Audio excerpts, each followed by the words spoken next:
3-4 peperoni belli grossi, verdi, gialli, rossi, come volete voi. Li pulite bene con un canovaccio umido, li mettete su una griglia bella calda e li fate pian piano cuocere.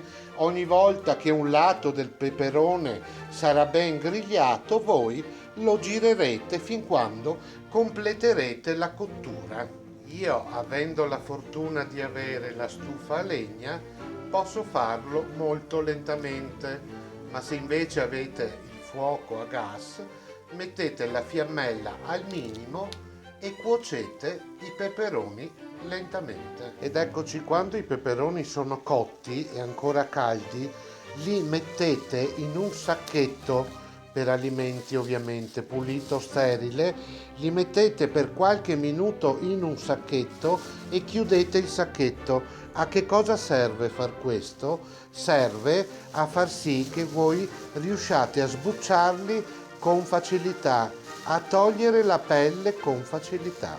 Lasciate qualche minuto il sacchetto chiuso. Quando aprirete il sacchetto e comincerete a togliere la pelle, sarà molto più facile. Togliete la pelle dai peperoni cotti e rompeteli grossolanamente a pezzi. Ed eccoci qui ai nostri peperoni. Abbiamo aggiunto abbondante olio di oliva, abbondante aglio, abbondante origano, sale, quel che basta.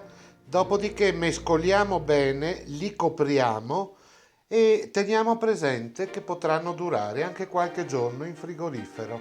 Fateli perché sono meravigliosi.